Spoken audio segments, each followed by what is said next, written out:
My name is Patrick Lawrence. I've met many of you before, and some people are here for the nth time, which is fantastic.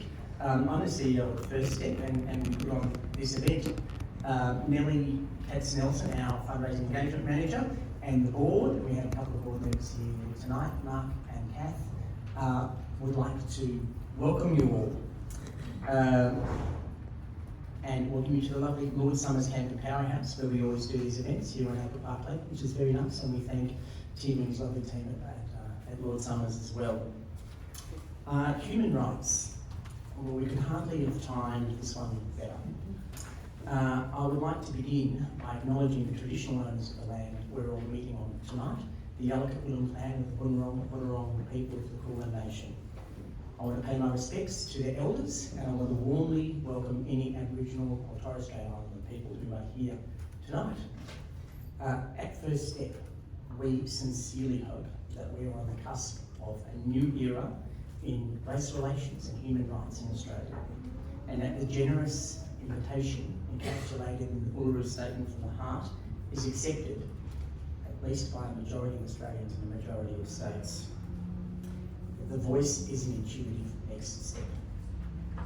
I would also like to specifically welcome people who use drugs or alcohol and people living with mental distress. First Step's vision is that you in particular can live well, be safe and be supported. I want to acknowledge recent violence, death and suffering among Israeli and Palestinian people. As well as to those people in that region, our thoughts go to people in our own community who have friends and loved ones directly affected by this terrible escalation. Every attack will lead to retaliation, and we pray or hope or dream for calm heads and for peaceful solutions. And what could any of this have to do with human rights, right? It's kind of crazy this week. Yes, it's a very, very big topic. In a sense, we have narrowed it down because we're focusing with the amazing Sheree on indigenous rights, and with the implacable Richard, we're going to look specifically at human rights among people who use drugs and alcohol, and the effervescent Simon Katterl, we're going to look at mental distress, and he's going to also give us an intro into the human rights framework. Really, this could be a lecture series, but I hope that tonight everyone gets a little bit of a better understanding of the frameworks that can and should influence public policy, and in each of the areas of specialisation here, one or two additional insights as to how those human rights frameworks, can and should bring about better life conditions and life outcomes for everybody. I invite you all to pop up at any time, grab a drink, a bite to eat. We like to have fairly casual occasions, so don't be afraid to replenish your plates. Store up your questions for later, after each of the three speakers spoken.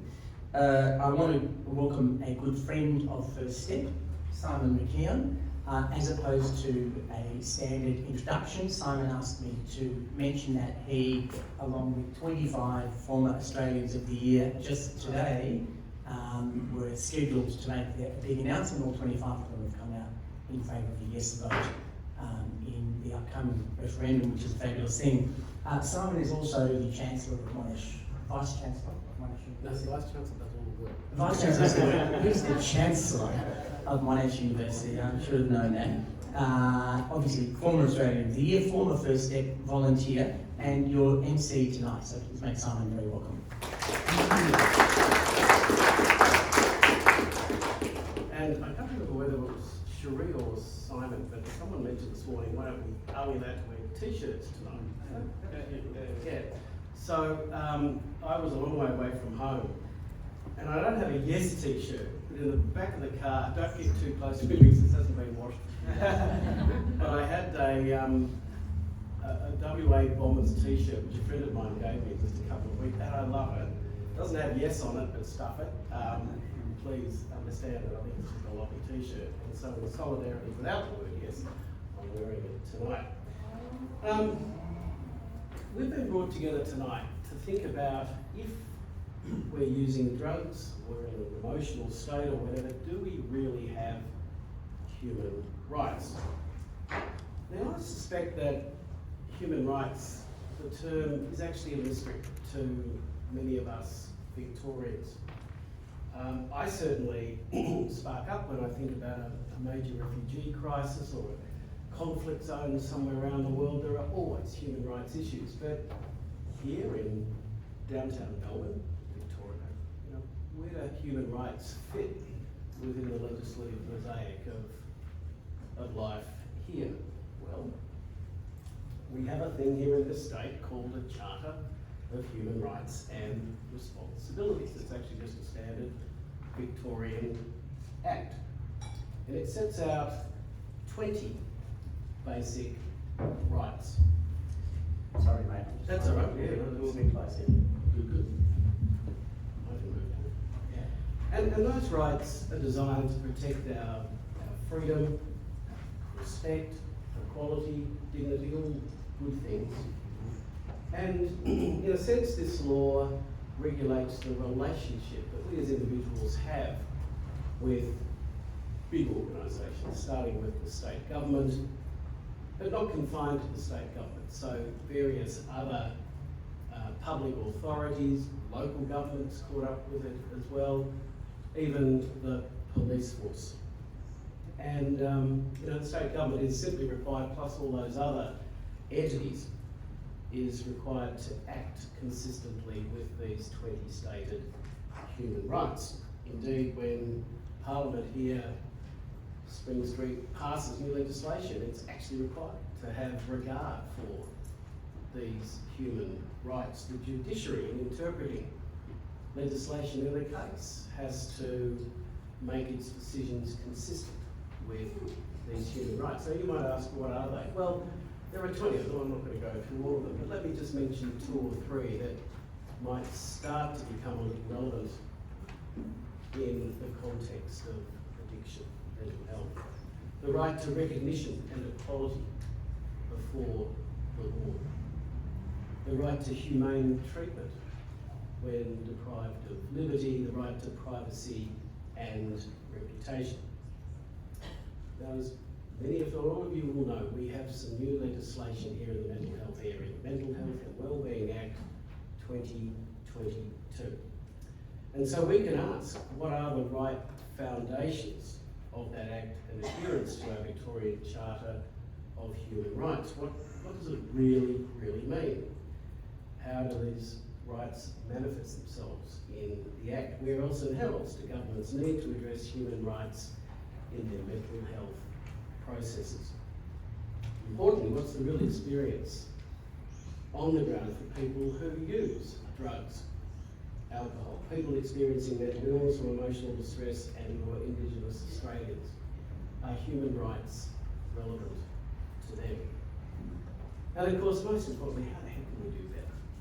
How can we improve? Even if we can kind of tick off those earlier questions, we know we're so far from perfect. Can a proper understanding and recognition of human rights actually help us go further? So ladies and gentlemen, that's what we're on about tonight. And I just want to, before I forget, acknowledge the fabulous work that Patrick, Nellie and the team, great that the board members are here tonight. Because not only are these wonderful opportunities to talk about, disagree, debate tough issues about how to make progress in this area, but day in, day out, like many of you in this room tonight, first step is simply trying to make the world a better place, in particular with people who have experienced addiction. And personally, known of this group, but haven't honestly had a lot to do with it. I just sort of start up here every now and then and say things, but I have been in awe of this group now for more than 2 decades, doing tough stuff day in, day out. Millie's given me a running sheet tonight, which tells me that Patrick is up first. Tick, we've done that. I'm up second. Tick, because I'm just about to hand over to the real people tonight. It's great that we've got Sheree Lowe on my far left, Dr. Richard Di Natale, and of course Simon Katterl at the beginning, and I'll introduce him now after I just quickly let you know that we have a stopwatch up here, a clock rather, and it's currently just a little after 7:15, around about 7:30 or thereabouts. We're going to have our questions and a conversation and disagreements and debates, and there's no throwing food at one another, but you know, it is a really good opportunity for an honest conversation, which we have seen in recent events. And the idea is to wrap up around about 8 o'clock, and Nellie, your running, she always says at 8 o'clock that we go into schmoozing time, whatever that is, but you can always ask Nellie after 8 o'clock what that is.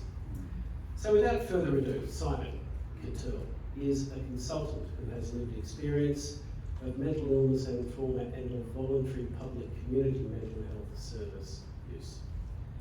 Working as an ally, Simon highlights the human rights issues associated with mental health systems. He has degrees in law, politics, psychology, regulation, government. Actually, is there anything else after this?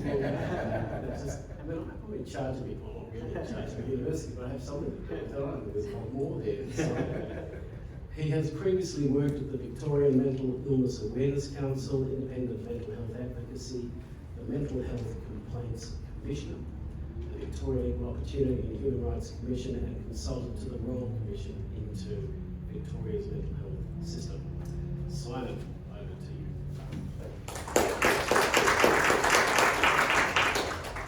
How am I going for sound? Is that good? Or? You stand where you want to stand. All right. Okay. Cool. I'm going to stand here. Yeah. Okay. Can you still see you? Yep, I can still see that. Thank you. Oh, yeah, awesome. All right. Well, thank you, Simon, Patrick, Nellie, and the broader First Step team. I am very grateful. I know these events take a lot to organise, and I'm not aware of any of the work, which means they've done all of the work themselves. So my genuine thanks, and I want to acknowledge that I'm on unceded Bunurong land as well, and pay my respects to elders past and present, and any First Nations folks here today. It always was and always will be Aboriginal land. I'm also grateful to be speaking alongside my comrades Sheree and Richard, both of whom I respect deeply for their contributions that they've made to their communities, and in some respects I've been part of those communities. I'm here to talk about human rights today, so I want to kind of commit to 4 propositions. Firstly, that you can't have good mental health without human rights. Secondly, that our mental health system has a really dark history when it comes to human rights.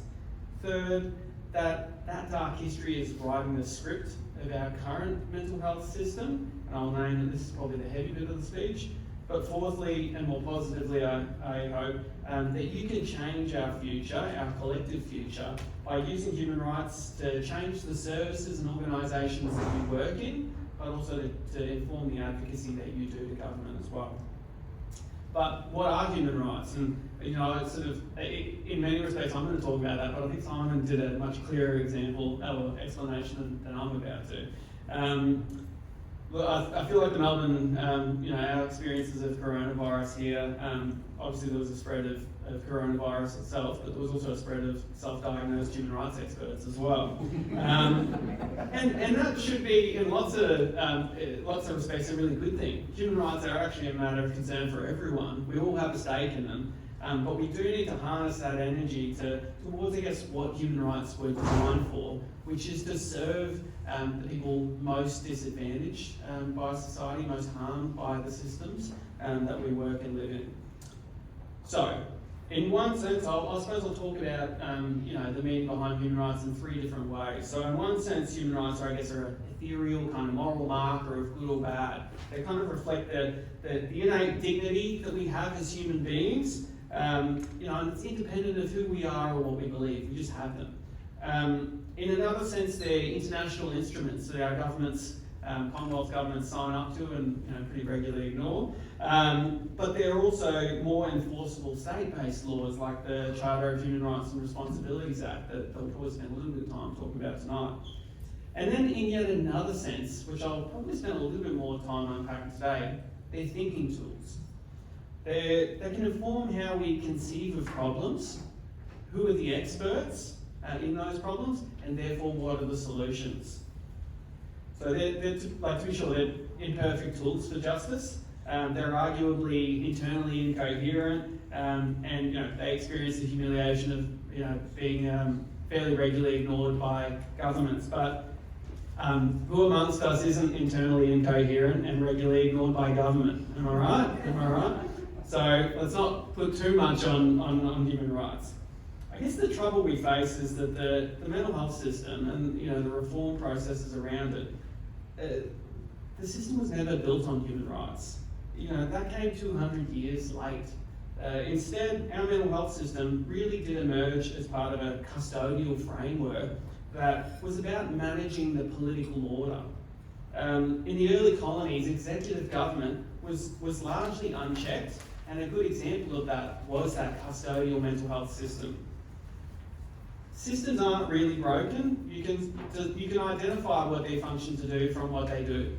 Born of fear, stigma, discrimination, Satanism, colonisation, patriarchy, the mental health system has functioned, for the majority of its history, first and foremost, as a regime of control. To be sure, we've made recent rhetorical and policy shifts towards a more humane mental health system. Well, what's that resulted in? In my view, it currently sees a system, a mental health system, and a community understanding that kind of unconsciously and inextricably fuses care with control. Other factors reinforce this, like professional bodies and interests. Professional bodies and interests benefit from the current arrangements in terms of prestige, pay, and positions of influence. When I was afforded the privilege to support 34 people give evidence to the Royal Commission into Victoria's mental health system, the most pervasive thing that came from their stories was a negative experience of power and control. Here's how one person described it to me. The system impresses itself upon you. You can't think from the medication. People stop calling your phone. Relationships are gone. Your life changes. Your person is dead.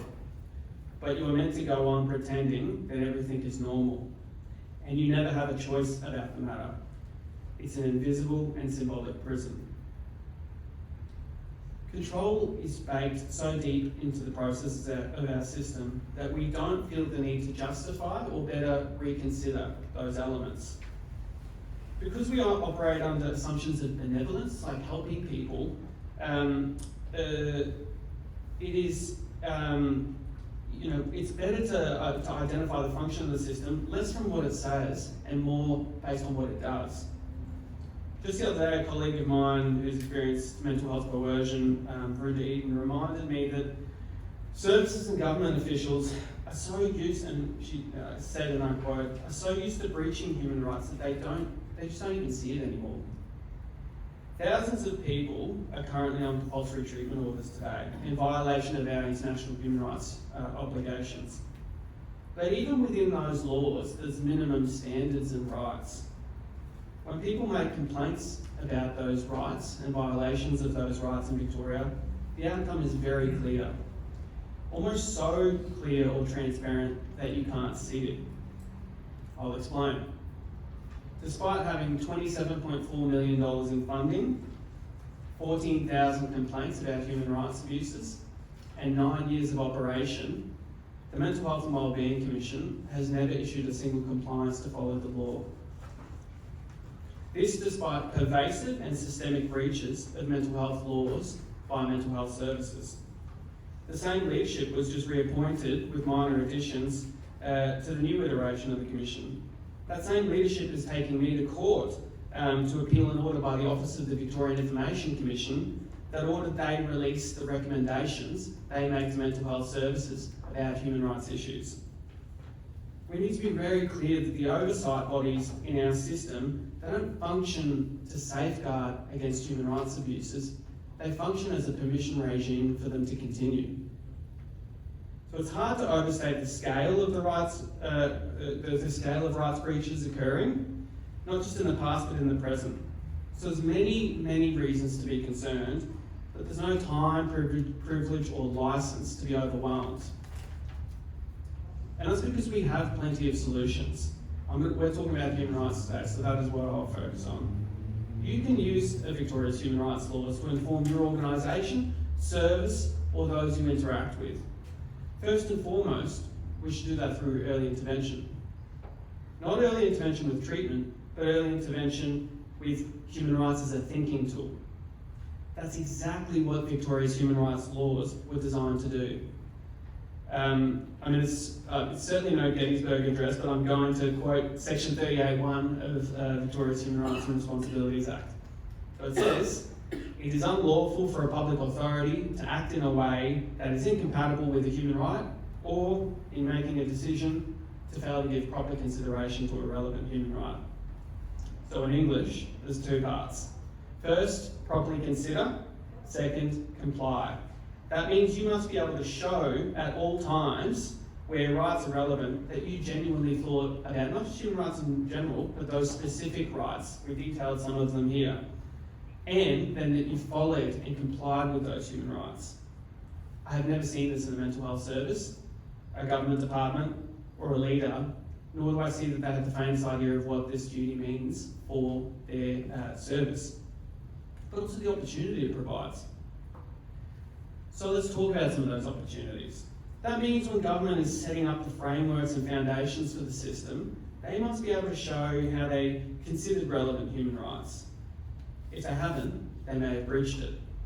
It means government and regional bodies, when they fund mental health services, need to show that they've genuinely considered human rights, including rights such as equality, privacy, bodily integrity, Aboriginal cultural rights.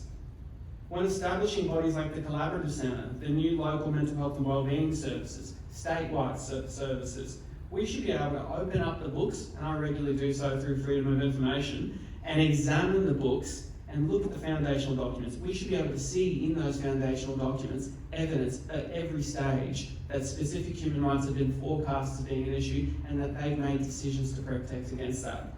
If we did that today, we would find nothing. Doing so doesn't just comply with the law, it makes a better system.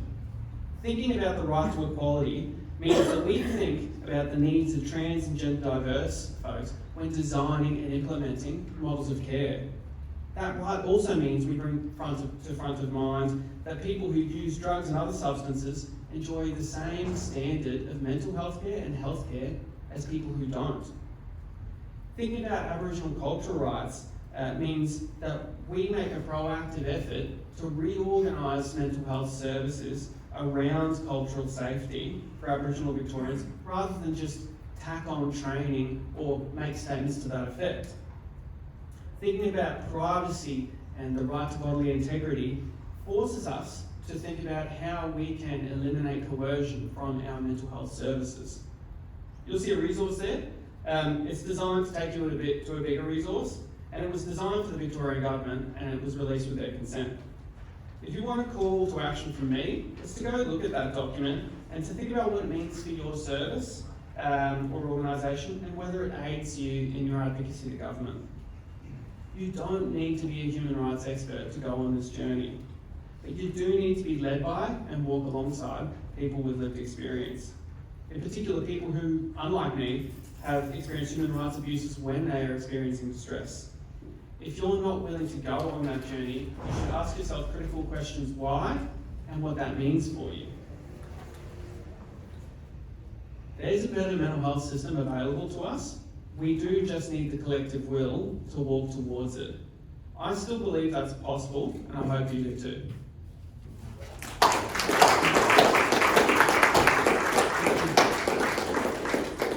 Thanks, Simon, for so well setting the scene for tonight. Now, I feel a bit like the Speaker of the Senate, because my job now is to welcome someone who needs very little introduction, Dr. Richard Di Natale. Of course, he's a public health specialist, former Australian Senator, was elected to the Senate in the 2010 federal election, and you seem to have been there longer than that. You were always there. Felt like it. I know, 10 big years. and was Federal Parliamentary Leader of the Australian Greens from 2015 to 2020, leading the Greens during the 16 and 19 federal elections. Prior to entering Parliament, Richard was a GP and public health specialist working in Aboriginal health in the Northern Territory, on HIV prevention among injecting drug users in north-east India, and as a drug and alcohol clinician in regional Victoria. Richard now works as a public health advisor with CoHealth, a not-for-profit community health service and preferred provider of the supervised injection service proposed for Melbourne's CBD. And just as we were coming in, he saw my t-shirt and was brave enough to declare that he actually supports for Richmond. And, Richmond? Thanks, Simon. Let me firstly begin by acknowledging that we are here on Aboriginal land, that sovereignty of this land was never ceded, and I pay respects to elders past, present and emerging. And look, regardless of what happens on a weekend, we've got a shitload of work to do, and we're going to roll up our sleeves and recommit to achieving justice for Aboriginal and Torres Strait Islander peoples. I'm not optimistic about the result on Saturday, but one thing I do know is that it provides this country with a fork in the road, a moment where we've got to acknowledge that there is so much unfinished business. If you want to know what sort of inspires people to get into politics, usually have a look at what they've done in the past. And for me, working in the alcohol and other drug sector has always been something that I've found immensely rewarding, interesting. The intersection of medicine and politics and anthropology and the law and morality, all of those things sort of converge in this area, and we end up with controversies. I know Judy hates that word, sort of speaking to Judy earlier, but we end up with a debate where often we're talking at cross purposes with each other. I was really privileged to be given an opportunity to lead CoHealth, a not-for-profit, to lead their efforts in establishing a supervised injecting service in the city. And I was really thrilled when they asked me to come on board and help them get that up and running. I'm not going to try and convince you about the benefits of supervised injecting services. In fact, let's call them overdose prevention services. Let's stop. We're not there to supervise people injecting. We're there to stop people from dying from an entirely preventable cause. Every overdose that occurs in the streets is entirely preventable. You just need to do a basic Google search and you'll find reams of peer-reviewed papers, reports after reports that demonstrate that overdose prevention services stop people from dying. They connect people with treatment. It's often one of the very few interactions that people have where they feel supported and welcomed, and it allows people to develop a relationship of trust, and that often leads to treatment, social supports, a whole range of other services that people are able to access, wouldn't otherwise be able to access. Other health needs being met, bloodborne viruses, hepatitis C, etc. One of the other advantages of overdose prevention services. A bit of history about where we're at with the overdose prevention service in the city. So Margaret Hamilton, Professor Hamilton, was asked to do a review of the North Richmond injecting room. She came back and said, surprise, surprise, along with John Ryan, probably 60 people now who are alive that wouldn't be alive if that service didn't exist. 60 fellow human beings who are alive because of that facility. Reduction in ambulance call-outs, improvements in public amenity, number of people who've been started on pharmacotherapy treatment, hundreds as a result of accessing that service. And so Margaret Hamilton said, you know what, the evidence is crystal clear. This is consistent with evidence from supervised injectable overdose prevention service in King's Cross. It's consistent with all the international evidence.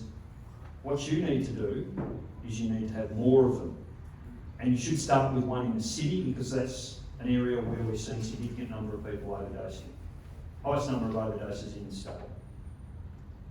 And to their credit, the state government announced in 2020 that, they tapped CoHealth on the shoulder and said, we want you guys to run it, we want to run it near the Vic Market.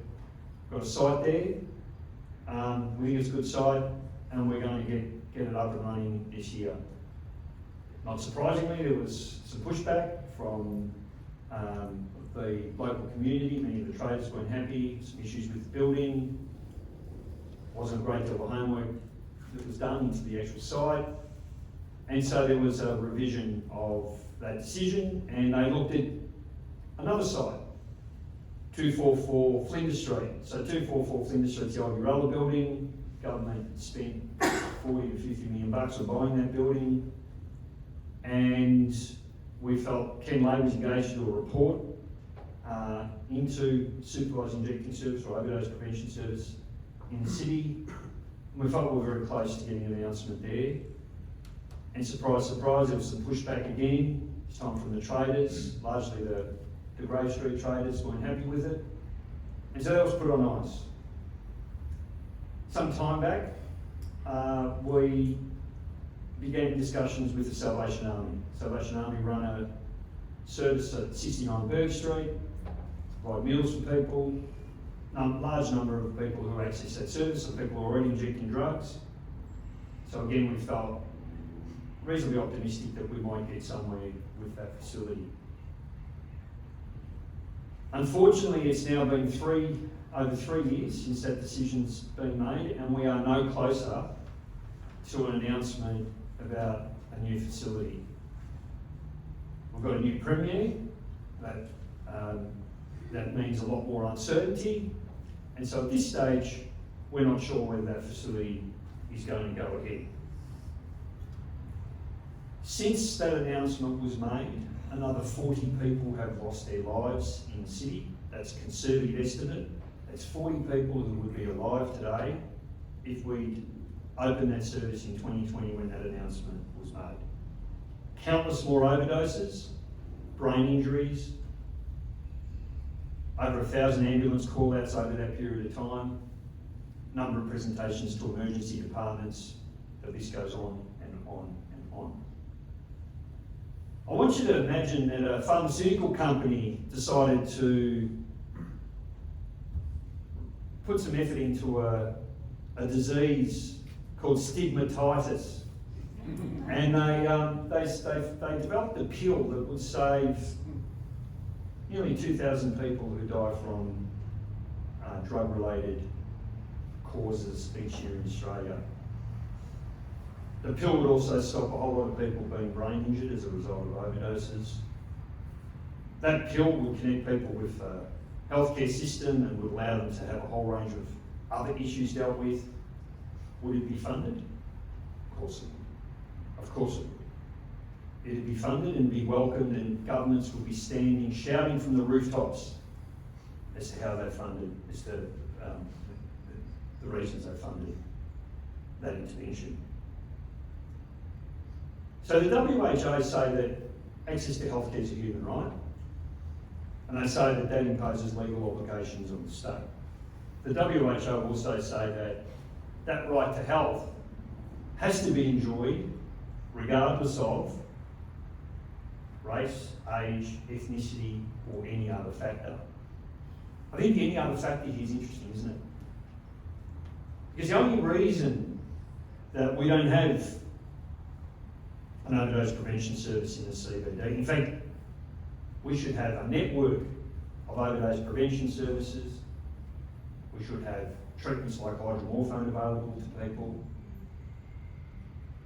We should have naloxone available to any person who wants to access it. The reason we don't have it is because of that any other factor. And that factor is a society that makes a judgment about a particular set of behaviours that people engage in that make them less worthy of receiving healthcare. And the truth is, If you believe in human rights are not negotiable. They are not negotiable. And yet, as Simon said, right through his presentation, human rights are necessary, but they're not sufficient. They're not enough to get governments to act. I can't tell you how many pieces of legislation I sat through that were endorsed by the Human Rights Committee in the Senate, where there were clear and obvious breaches of some pretty fundamental human rights. So this isn't going to be solved through a rights-based framework, as important as that is. Human rights are necessary, but they're not sufficient. This is actually about politics. And when I talk about politics, I don't mean like party politics. I'm talking about politics in the sense that a hero of mine used to talk about politics. There was this German physician called Rudolf Virchow, right? He was a bit of a polymath. He was a pathologist, an anthropologist, he was a writer, and he was a politician. And he said something that has always been really guided me in my work. He said that medicine's a social science and that politics is nothing but medicine on a large scale.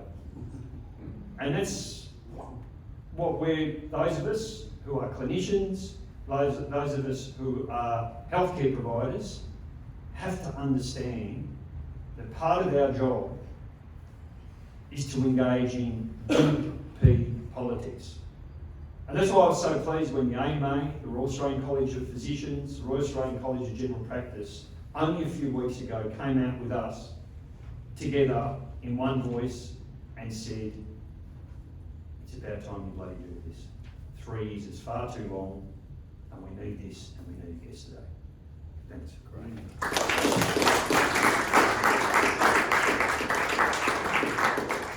Thanks, Richard. If you were back in Canberra. Incidentally, if anyone's, this is a beautiful balmy night. If anyone does need a drink of water, Nellie can help down the back.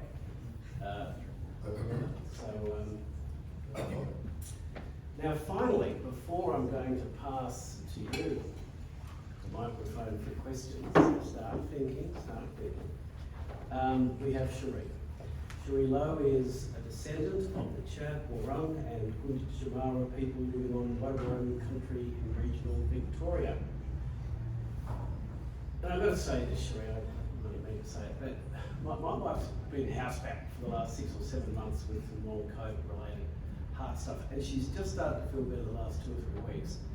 And I think I mentioned this to you, Sheree, but we just had 4 days, the weekend and yesterday and the day before, and we went to Ballarat, which is, Sheree, where you're from. We're allowed to say that. Yeah, anyway, we're allowed to say that. It's not And secret. can I just say, we haven't been to Ballarat for yonks. It was absolutely fantastic. Go up there, you'll see Sheree, walk around the lake. We just had the best time. Anyway, you can come here to hear that from me. But I'm still feeling really great from 3 or 4 days away. Growing up Aboriginal, her family and community has shaped her life and identity as a proud Aboriginal woman, living in a world of diverse life experiences. Like many, her identity and experiences have been and continue to be impacted by the legacy of colonisation. She's spent her personal and professional life living, supporting and advocating for Aboriginal people to be seen and heard across a range of different injustices, including justice, education, health and wellbeing. Sheree has experience in working in the community, government and private sector. Sheree is an executive director at the Victorian Aboriginal Community Controlled Health Organisation and leads the Balit Dundun Centre, which is otherwise known as the Centre for Excellence in Aboriginal Social and Emotional Wellbeing. Ladies and gentlemen, Sheree. Thank you. I was wondering how we're going to navigate that for my shortness, right? Yep.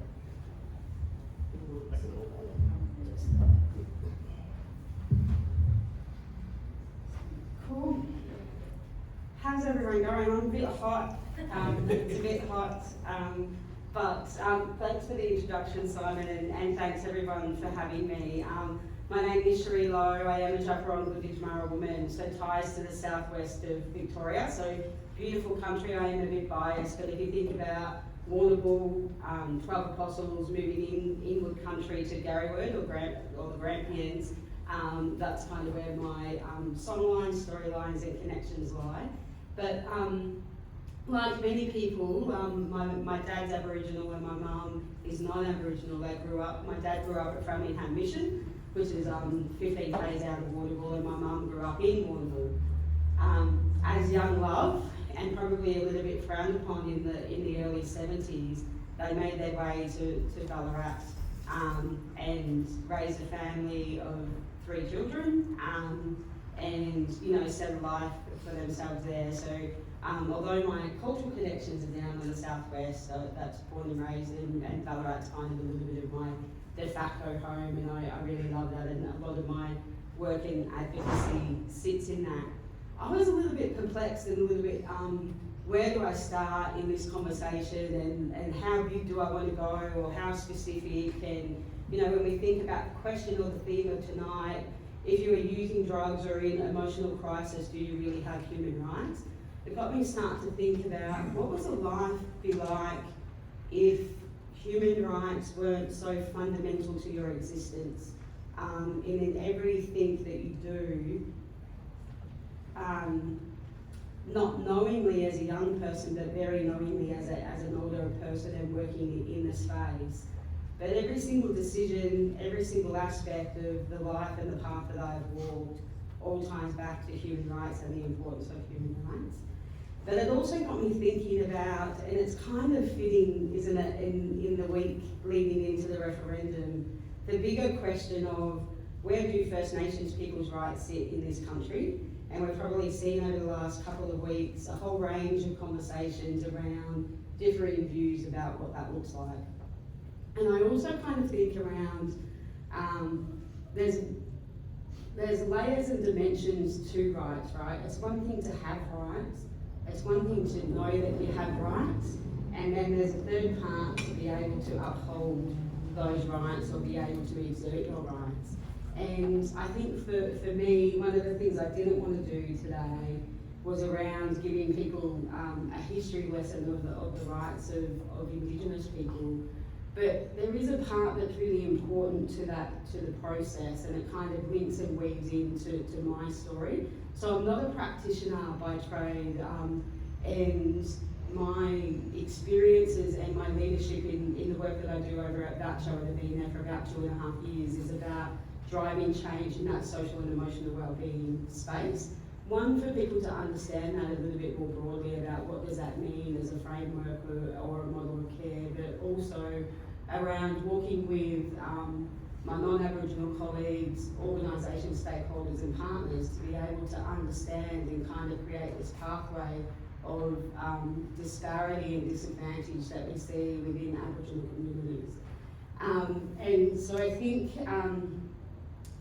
if we think about that, if we think about the social determinants of health, that it's very clear in the data, you don't have to search very hard, that systems and services have failed our people, they've failed them miserably, and I think that the disparity and the overrepresentation is something that really drives me, and something that I thought was really important to share here to kind of help think when we talk about Indigenous rights and what that looks like, but how can we practically implement that from the work that we do to improve service, or improve relationships between Aboriginal and non-Aboriginal communities. So for me, I thought a good point to start with that is to be able to kind of help people understand the impact of colonisation. Because we talk about it a lot, we see it written in a lot of spaces, but it's sometimes really hard to articulate, but we kind of see it symptomatically through that transgenerational trauma. And then when we look at that data that's encapsulated around how we are described as a people, all roads lead back to that trauma and an ability and an inability to be able to find place and belonging in Australia. And so for me, an important part of who I am and a part of the journey, and to be able to understand and, you know, unpack that level of what does colonisation mean in a contemporary setting. I share a little bit of my story, a little bit of my dad's story as well. And so he unfortunately passed away 15 odd years ago. He was 53 years old, so passed away, you know, well before his time. And when I think about his life, and again, not knowing some of those decision points that he had made until later in life, of what that looked like, why did you do the things that you did, that kind of decision-making process, and how him as an Aboriginal man fit within society, you know, like as a sovereign man, First Peoples connection, strong cultural man, but kind of really never felt and seen a sense of belonging. So what that meant for him and us as a family, that there was a whole range of challenges, alcohol and drugs within our home and those types of things. And, you know, he spent a lot of his time incarcerated. And one of the parts of that story that I like to share, because amongst his journey, although he wouldn't speak about a life of, you know, that's a breach of my human rights and, you know, advocating rights, he certainly did know you know, right from wrong, and when he felt that he was being discriminated against as well. So in his later years of his life, when he was about my age actually, I'm in my mid-40s, he did spend a considerable time incarcerated. And so that's not kind of the point of the story to share, but it's interesting that the judge in his sentencing remarks was able to articulate the importance of rights for us as Aboriginal people, but also was able to articulate the, you know, the legacy of colonisation and how that's played out. So I'm just going to read an excerpt from that now. So this is the words of Justice Bongiorno in his sentencing statements to my dad. You present an extremely difficult sentencing problem. The offences for which you must be sentenced are serious indeed, and your sentencing must reflect that seriousness. On the other hand, it is not difficult not to characterise your life as complete sadness, robbed at an early age of meaning, ambition and realistic hope. This is due partly to an early introduction to alcohol and so subsequently long-term abuse, and partially to the immense social deprivation of being a virtual orphan in a community in which so many Indigenous people like you suffer a completely dislocated and dysfunctional existence for reasons which have been much examined, but which are far too complex to go into in these sentencing remarks. Suffice to say, they are undoubtedly a product of unjust and immoral social alienation to which Indigenous people have been subjected to in this country for far too long. Until these issues are seriously addressed, there will be many offenders like you who will serve sentences because this society neither knows nor cares how to do better. Such sentences as I'm about to impose on you are no help in seriously tackling the problem, which your offending is only a small part. As a judge, however, I'm only able to do nothing else but obey the laws, and the remedy, if there is one, lies elsewhere. And so I think those profound words are really important because it sums up that journey.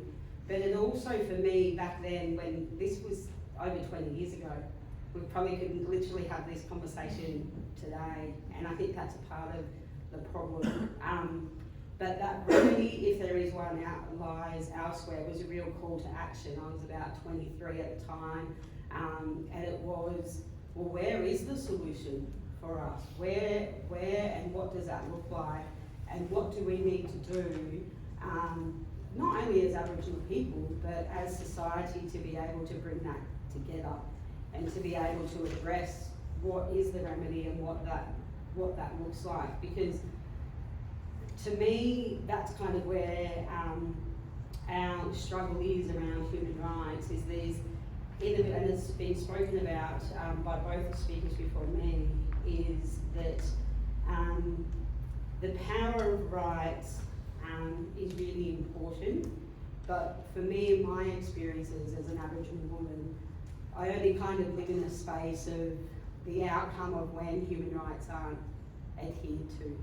And so I think about those failures and how and what can I share to be able to, you know, move that forward. It was like a call of action of we can do better, we need to do better. And so when I think about going forward, it's really important for me to share about the United Nations rights of Indigenous people. And so a lot of the work that I do is around cultural safety, and we see it in guidelines, we see it now in the legislation, which is awesome. But what does that look like, and how does that translate into practice? And so my message to everybody in my cultural safety and that delivery of that is that when we're true to the human rights of the declaration, so the 4 principles in that declaration, the right to self-determination, the right to decision-making that affects us, hello referendum, the right to celebrate and practice culture, and the right to be free from discrimination and racism, but they're kind of fundamental, and it seems like a no-brainer, but the system fails that continuously. And so my thinking around that, and happy to go into questions because I've kind of spoken a little bit over, but is that when we're true to that rights framework, then cultural safety comes. And so just in closing now, like what I just would like to say in this space while I've got the platform is that we should have rights, we do have rights, but sometimes we cannot exert our rights, and if we are not empowered to do so, through a whole range of things that potentially could be out of our control. But when we are at our most vulnerable, we do need to rely on others and systems and structures to be able to uphold those rights for us. Thank you.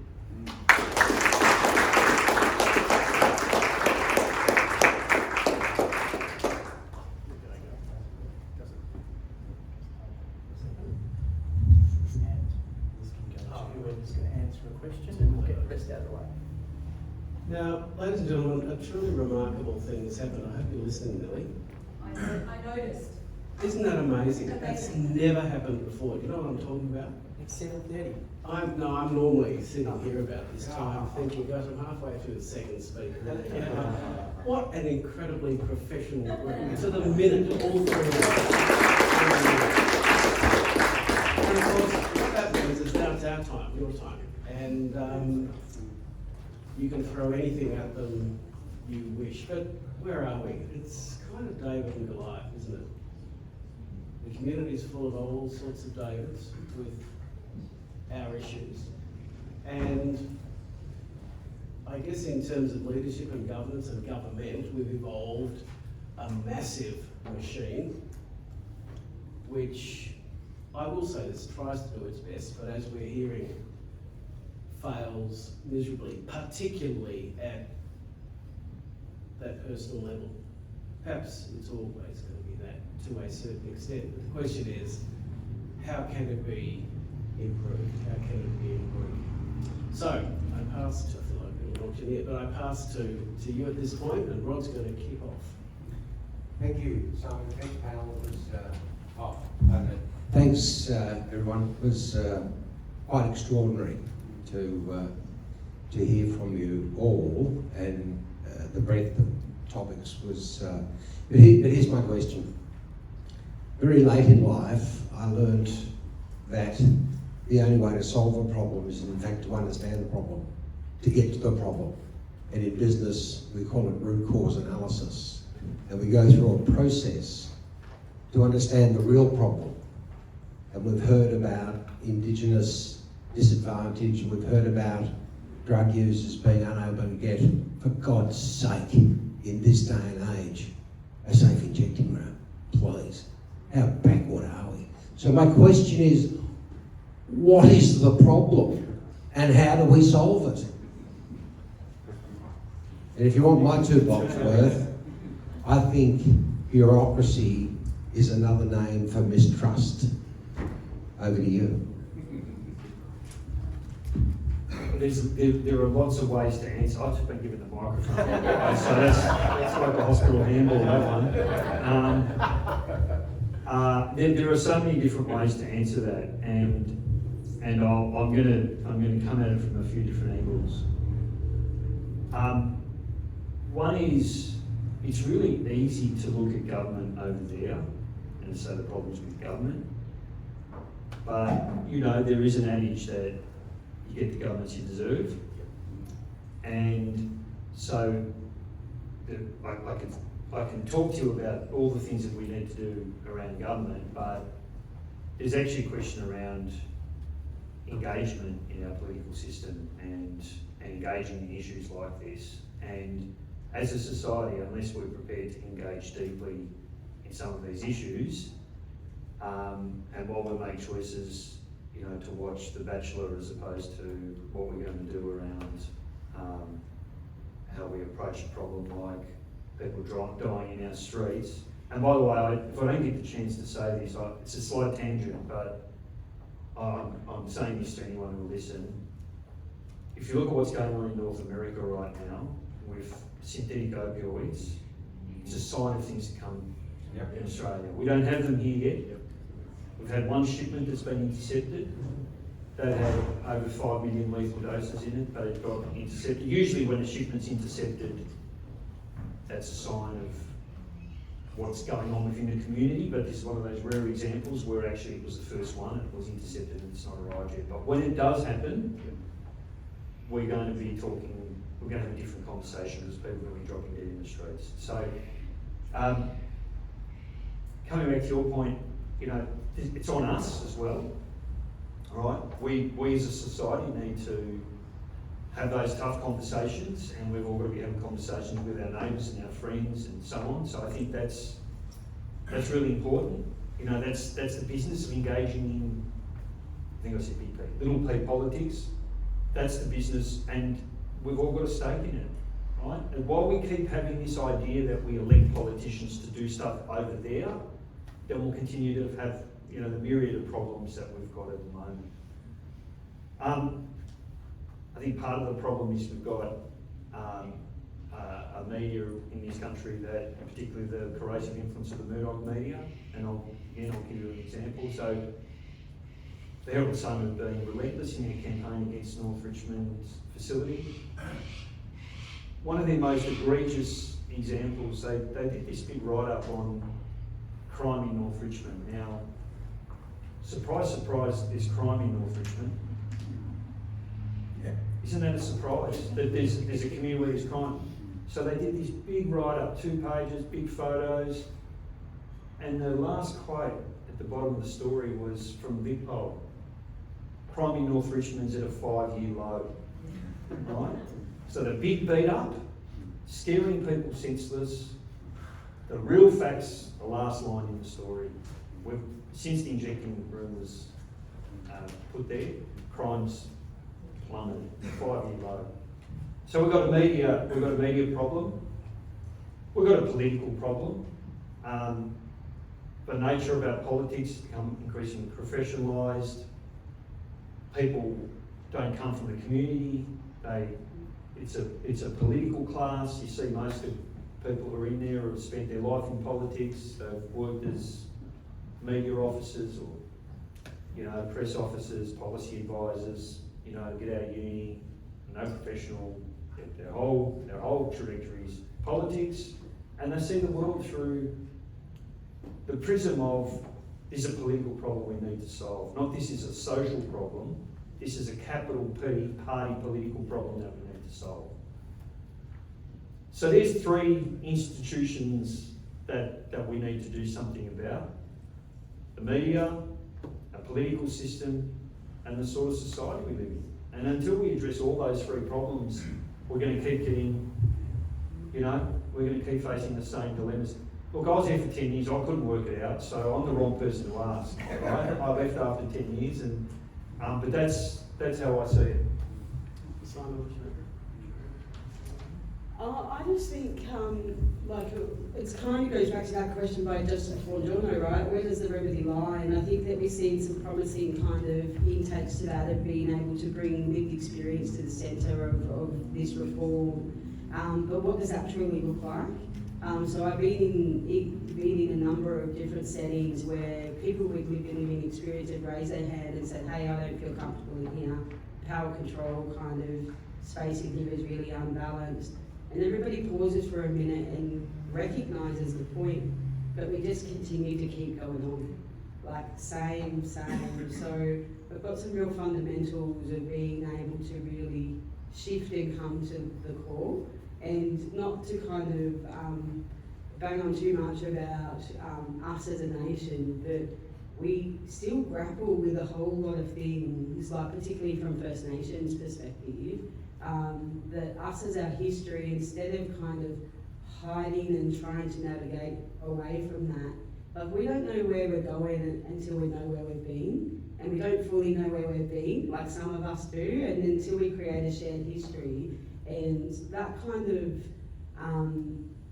experience and understanding and knowledge can be translated across a whole range of different sectors of really, like what you said, really understanding what is the problem, getting to that cause of it, having the right people in the room, informing and guiding and driving is really critical to how we change that, and truly being able to respond to that, because it's one part having the people there, but it's then being able to let go and unlearn and embrace and learn a new way. Like, it's not easy. Like, if it was easy, then we would have done it. It's really hard. It's the people bit, right? It's the human bit. It's hard. It's hard because we have to then delve in deep to ourselves.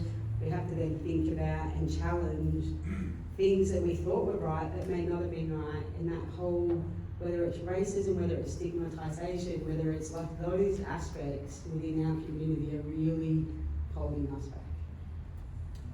Any further question at the back? Yeah. My question, which is I kind of want to hear everyone's thoughts about how this conversation applies to young people and what their human rights are in this, because there are many young people who self-medicate with drugs but often don't have a voice until they're 18 or mature minors.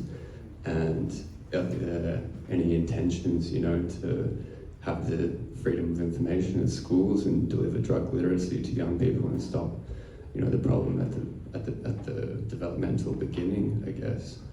So that's kind of what I wanted to hear your thoughts on.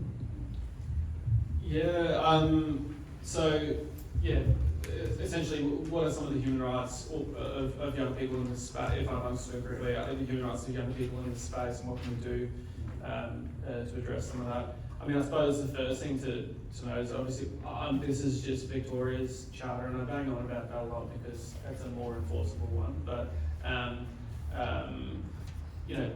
young people enjoy all of those human rights, and they should do so on an equal basis with others. Obviously, they don't. I think it sort of part of it goes to what Sheree I think was talking about there, which is that, and it links to the last question, which is how do you define the problem? So young people never define the problems that are impacting them, and so there's, if you look at virtually any sort of failing system, I think that there's an overwhelming sense of paternalism inherent in those systems, or stigma and sort of othering and hatred to a certain group. I think it was like the criminal justice system in that space. But essentially the people most affected by the problem are the ones defining it. And I think starting there is an important basis, and that requires a lot of agitation. It requires those really uncomfortable meetings. It requires there not be a pause after somebody says, it requires someone to say, actually, I don't think we should continue this meeting until you address that point. It requires taking, I agree with everything Richard said, that human rights isn't sufficient on its own. Everything I do is, in my sense, is about human rights, so I sort of all see it in the same kind of umbrella, but it's about taking personal and professional risks in solidarity with folks who are impacted by the issue. And I don't think we do that enough in most of the systems where there's ongoing harm.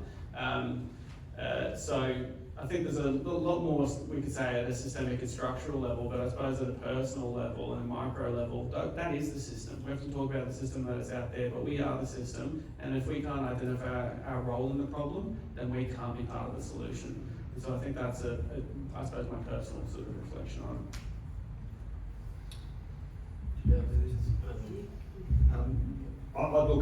Just quickly, I think Simon sort of covered it.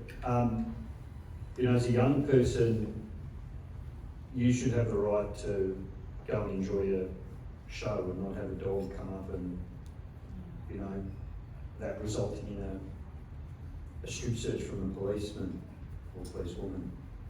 You should have the right to actually have your bills tested, because that's a remedy that's going to decrease your risk of taking something that might kill you.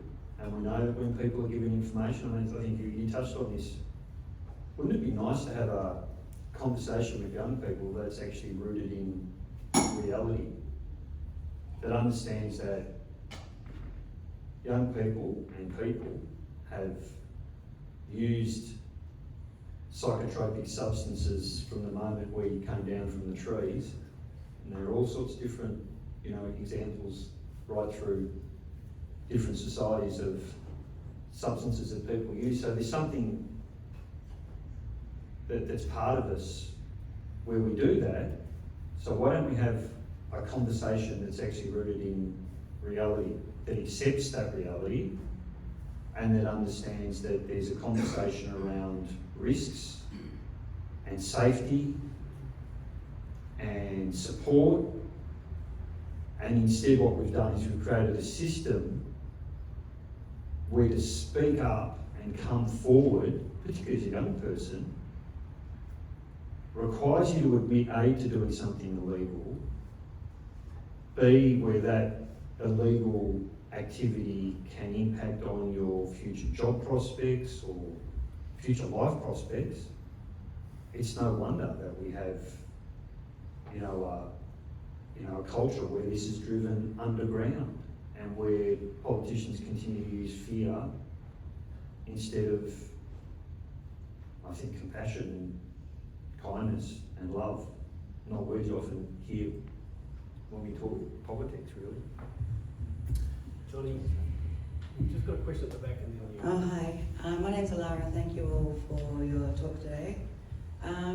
My question relates to, given we know a lot of the difficulties in upholding human rights stem from government systems and bureaucratic processes, and given complaints mechanisms are not necessarily adhering to the processes they may or they're supposed to have been implemented for, and based on what Sheree was talking about, transparency and the need to have that transparency in order to address what needs to be done. Why is it so challenging for governments to abide by those processes and protocols in these areas?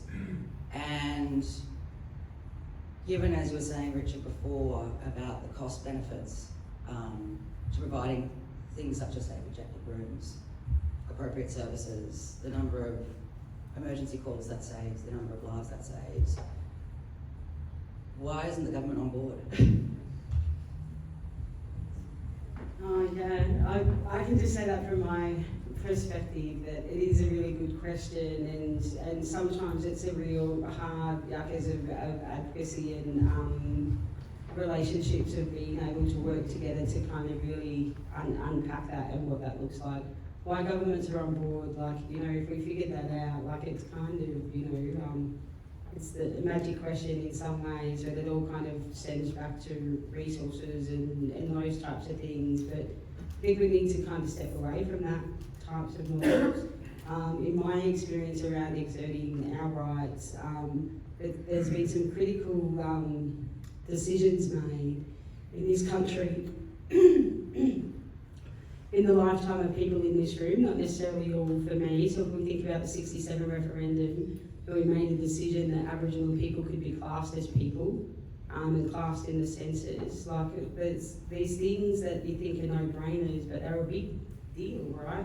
And as we progress as a society, I feel like we get a little bit better at kind of understanding and making those decisions. It's just not happening at a quick enough pace that we need, and it doesn't kind of do that kind of flex and response that we need. So that's been my experience in that way, of that often it comes from a minority kind of point of view, that the problem's just not big enough for the decisions, and unless it has a kind of collective impact or benefit, then like we're kind of really continually kind of struggling in that justification kind of part. But that's just specifically from First Nations point of view. I mean, if I understood that question correctly, there's a big why in there. Why are we not enforcing and upholding human rights? And I suppose I don't want to leave the wrong impression. I mean, having a rights-based framework, having laws is absolutely critical, but they're only as useful as the government who's prepared to uphold them. And I suppose one example that just really sticks in my mind is we've got a Racial Discrimination Act. So it's not just that sometimes laws are not enforced or upheld. Sometimes they're put aside deliberately. So if you look back at the intervention in the Northern Territory, they had to suspend the Racial Discrimination Act to get that through. That was bipartisan. That was a bipartisan response. So we had specific laws that say you can't do this. And we had government and an opposition say, well, we're going to ignore it. So while the force of those rights they're only given force by governments who are prepared to uphold those basic rights. And when it comes to, I suppose, that specific question around overdose prevention services, it sort of comes back to where we were before. Where we've got a range of institutional problems with our media. Fear's a very powerful motivator. You just need to look at the referendum right now, you know. And you've got one side that's sort of arguing the case, and you've got another side that's just using fear. Like the whole, if you don't know, vote no. That's just fear. There's nothing else beyond that. Like if we had an opposition that was serious, the response to if you don't know is, well, let's help explain it. Let's show the leadership and help explain why we need to get this done. Can I answer that? Johnny? Yeah, good. I agree with everything both Sheree and Richard have said there. The one thing I would reflect on is there's kind of actuarial risk, so the actual risk of harm and whatnot that happens to people, and then there's political risk. And I think and it speaks to the need to become more politically engaged. It speaks to the need to speak up in certain meetings and whatnot. But where you see solutions to problems, complex problems, is where the community and government find a way to put the actuarial inside the political. And if you can put them together, then you can move towards solutions. If you don't, the political very often wins over the actuarial risk. And I give an example of what I'm trying to do at the moment. So I actually think we're forcefully agreeing on this, that human rights isn't sufficient on its own, and it's not being enforced. So with the Complaints Commission, for me, which is now the Mental Health and Wellbeing Commission, I worked there and I advised there for 4 years. And so, from their perspective, on a day-to-day basis, just from a small p political perspective, it's easier to make a complaint go away than it is to have a difficult conversation, regulate in the way they should mental health services. So the incentive structure and the political risk, or the political apparatus relating to human rights and whatnot, the two don't meet. And so I tried providing information internally, trying to make change. I did so more strongly while I was advising there. Ultimately, I stepped away from that because I didn't find I was being effective. And one of the reasons why that has stayed the same is that all of the organisations, with the exception of VINIAC, the peak body, all of the organisations have stayed silent on the issues around the Complaints Commission and has allowed that to continue, which means when they move through this small p political space, they might get a difficult conversation from me, they might get a difficult conversation from VINIAC, but with everyone else, they sort of, they can move comfortably through that space. The only way this will change is if there's discomfort in many of those spaces. And so the benefit of them hiring lawyers, spending $60,000 to advocate for non-release of their own work to somebody who's self-represented is that it makes really clear what they're about. And it'll start to change that political environment, and it'll come to a tipping point where they won't be able to move into spaces and feel comfortable because they've made really clear what they're about. And so what it requires is other people to make sure that space is respectfully, just not a comfortable one where we accept that that's the status quo. So for me, I agree, and I'm really, it's you have to like fuck up pretty bad to get the Greens and the National Party on the same page, but here in Victoria, they're both very in huge disagreement over this issue. And so it took a long time of investment with the Greens member here and the opposition party here to try to not give us so many spaces for them to move. The benefit for me is I don't get paid for any of the work, so there's no leverage. We have to find ways though where we can take more risks as a collective. Johnny, and then we'll go back to that. Yeah, quick question. Firstly, thank you to all panel members. That was really insightful, all of you. I was just pondering the question from a stigma perspective. Are human rights violated or ignored in the sector of mental health and addiction because there's a generalisation that people's own decision-making process is impaired, etc., and therefore we've got to, be making decisions for them? And I know that's a generalisation question, but then if I could also add that, take that down at an individual level where someone is genuinely impaired. What are the human rights that come into play that override that person's own decisions to, whether they want, for example, treatment or not? But do you think we suffer in this? And I've worked in the sector, so I think we do suffer.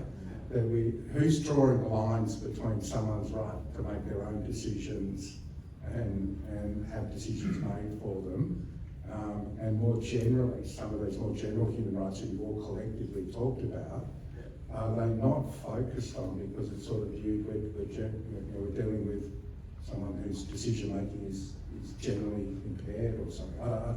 Just interested in people's views. You've triggered me with an answer, which is good. It's good. So I would normally hand back, but I'm like, no. I think stigma and discrimination is a huge issue. So I think if you look at any human rights, and I think stigma and discrimination, I call things discrimination and vilification. I think stigma, we use that in mental health, but really what we're talking about is discrimination and vilification. And stigma is kind of something that attaches to the person, but really we should be focusing on the discriminator and the vilifier. But I agree, I think that's a huge issue. If you look at any particular issue of grave human rights, often you can find a power imbalance both at an individual but a structural level between the two parties. And you see that a great deal in mental health. What makes it different to prison settings and things like that is the notion of benevolence. It hides the power behind the notion of helping people. In terms of impairment, I mean, I've certainly experienced, sort of a great impairment myself when I'm in distress and struggling with trauma. I've been fortunate to avoid the compulsory mental health system. I have worked for 4 years as an advocate for people who are on compulsory treatment orders, and only once out of, would be about 500 or 600 people, was I not able to take instruction and work for them. So I think,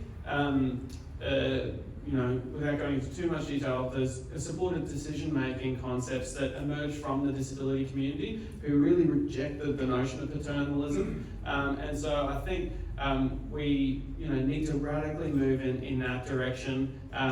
You know, I think a social model of disability is one way in which we can do that. Impairments exist, but a good mental health and wellbeing system, a good community, allows someone to express and then action their views and preferences. And I think that's the goal, is that yes, people might be distressed, but how do we create a system, how do we create a community that's still able to give effect to someone's views and preferences, even in that really heightened and elevated space? Can I, just with addiction, I think what you're describing is part of the problem, but I think a much bigger part of the problem is people make moral judgments about people's behaviours. I don't think it's actually a question of, in many cases, believing that somebody doesn't have the capacity to make their own decisions. I think it's a judgment about the behaviours people are engaging in. What the worst place to actually get often seen is in a hospital. Like some of the you know, stigma, discrimination, vilification that occurs is in healthcare settings. Like, how is it that as a GP, you're given the option about whether to prescribe pharmacotherapy? Imagine we said to people who had type 2 diabetes and were overweight, or to people who had heart disease and smoked, or to people who rode motorbikes and ended up in an emergency department, I don't treat people who do those things. Imagine we said that. But we do when it comes to people who use drugs. We allow GPs to make a decision about whether they're going to prescribe pharmacotherapies. We've got a crisis right now because people can't get access to the most effective treatment for people who are opioid dependent. What does that say about our approach? It's not, I think it's a much bigger problem, is the judgment that health professionals, society makes towards people who engage in those behaviours. And it's given legitimacy by the public debate. We've moved a long way, we've got a long way to go in so many areas socially, but if you look at the language that's used to describe people who use drugs publicly, like when that injecting service in the city was proposed at Flinders Street, the headline was "Junkie Down," with a photo of a guy sticking a needle in his arm. Now, like, you just wouldn't get away with that in most other areas in society anymore. You just wouldn't. But this is the one area where it's acceptable to stigmatise people in that way. And until we get there, we get on top of that and really start shifting that conversation, then I think we're just going to keep repeating the same problems. Now, I think we might make this the last. I was just going to say one thing, yeah, but we can go to the back as well for the last question. But I was just going to say, because it would be very remiss of me not to, when we talk about stigma and discrimination, to not mention the Veronica Nelson case, where that was very clear and very public around her treatment, breach of human rights, but all stemmed from stigmatisation around her drug use, and the assumptions that were made on her behalf through that whole process is all rooted back to stigma, discrimination and racism. And at so many points along her journey in that 3 days, there could have been somebody who actually looked at that process and saved her life. And I think the other example is Auntie Tanya Day, who again, picked up from public drunkenness, put into a cell, incarcerated, is not here with us now. And I think that when those very public cases occur and there's no accountability and there's no real transformational change from that, we should be outraged by that. We should be just, ashamed of ourselves that we treat people in that way, whether they're Aboriginal or not, but just those in the public eye. And because there hasn't been you know, an example made of that, like why would people change? Like it's not sending the right signals that we can do better in that way. And there is no question in my mind, and I'm sure in her families, that those two people would still be here today if it wasn't based on people's stigmatisation. Thanks, Sheree. I'm glad you had the microphone and not me then. It was great. Now, we might make this the last question unless you're going to hurl rotten fruit at me, because after this question, of course, we can retreat down the back and keep talking, but thank you. Hi everyone, I'm Baden. I'm a proud person who uses drugs. And Richard, yeah, I was totally agreeing with everything you said about the healthcare system then. A few weeks ago, I was in the Alfred and they wouldn't even let me hold on to a nicotine spray because they thought I was going to abuse it. And they had to bring it to me every 30 minutes just for only one spray. Absolute BS. Yeah, so I'm a proud person who uses drugs. I've had my human rights breached over and over again over the years. My question, you went into it a bit then, Richard. Who do you think are the biggest perpetrators against breaching the human rights of people who use drugs? Yeah. Good go. Do you want me to? I mean, we can go through all the institutions, can't we? We can start with politicians who make the laws, tick. We can then go to the police who enforce the laws, tick, and gosh, you know, what a great law to have at your disposal where you've got so much discretion. Hey? You know? And isn't it, what a coincidence, it just so happens that people of colour are the ones who tend to be detained by our drug laws and the most affected by it. So, politicians, police, healthcare, the healthcare system, you know, lawyers who make a buck out of it, I'll add them in the mix. I don't know, who else am I leaving out? I would probably say just simply that maybe not the ecosystem, it's too easy to do it. So again, it comes back to people, we need to change the incentive structures, and that goes to the small p political, that we need to find a way to make, I remember an anecdote, so when I was working in the Royal Commission as a consultant, we worked like a bajillion hours and I was exhausted. And I was trying to say, you know, we need to create incentives to make it better to do good things and more painful to do bad things. And so I was just talking about, you know, pain points and then this sort of thing. And then I could see, I thought I was fucking brilliant at this point in time. And then the policy person was like, there was like, thought, and then so they paraphrased back to me, and they're like, so you want to create pain points and pleasure points, and I was like, no, that doesn't sound like what I want. But we need to find ways to make it more painful, not in like a conditioning way, but like to do the wrong thing, and like a win to do the right thing. But that requires all of us to change that sort of political and information ecosystem that we're working in. Knowing about human rights is not like a solution to that, but it does give you a language to change and to pressure and to push, you know, some of those pressure points to change the ecosystem. I think all of those are the top ones, but we can collectively, if engaged, change that. Richard, Sheree, ladies and gentlemen, look, join me in thanking Sheree,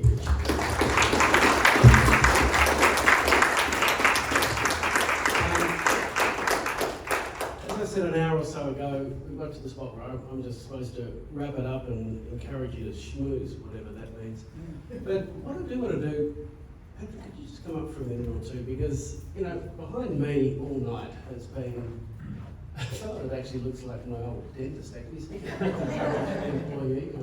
But anyway, what I wanted to say. Past employee and a peer with lived experience. Right. Well, he kind of has the same smile just as he was injecting me each time. But what I wanted to say was, I mentioned this so briefly at the beginning, but, you know, first step, mental health addiction and legal services. I can remember a very long time ago when that was part of it. And I kind of, I understood why it was there, but didn't understand really why it was emphasised, etc. I've learned myself so much tonight, and of course, so much has changed in 20 years or so anyway. But Patrick, could you sort of finish off the night just by, this is totally unprepared, but, you know, where do legal services fit in, So the legal services were started by a wonderful woman called Mel Hardham, who's still a fabulous advocate in the sector and is now being run by Tanya Wolfe, who is on the Mental Health Review Tribunal and is the current president of the Law Institute of Victoria. And Melissa approached Brian, the then CEO, I'm not sure what her first point of contact was, and said, so you work with people who are like constantly breaking the law, right? That's sort of a definition of what it is to be a client at First Step. If I can get some funding from some wealthy friends and come and spend a day or two a week there, do you think I could do some good? And Brian said, shit, yeah. And that's where it started. And it's now, you know, a really significant part of First Step, and probably about a third of our organisation, and they have external partners as well. So I'll try and tie this in one. I had a reflection tonight that mental health, human rights only really matter when it's most tricky and most difficult, and there's the most stigma, and there's the most, those other words you said instead of stigma. Like the rest of the time, it's just, oh, isn't that nice? You know, the right to, my rights as a middle-class white Australian male with a heterosexual family and relationship and children. It's only really relevant where it hits the road, right?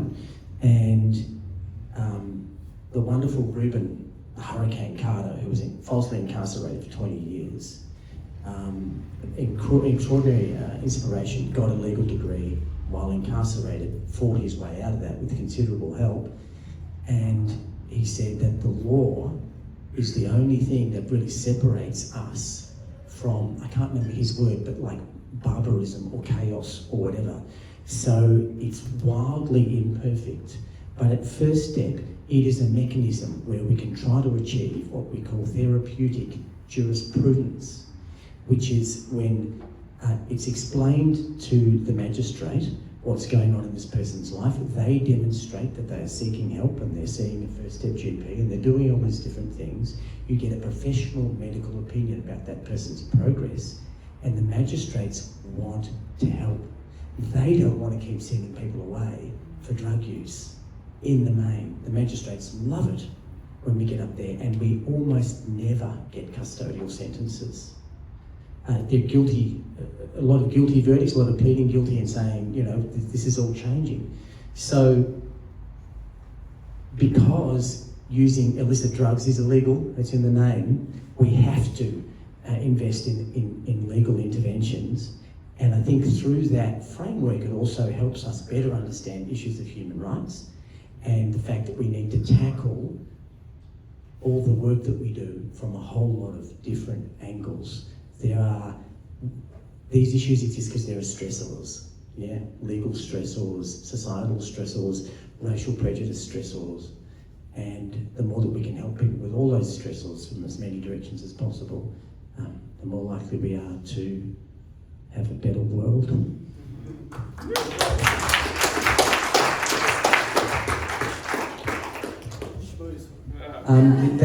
Thank you. Finish the food and talk to people and ask questions directly. And can I grab you guys for a photo?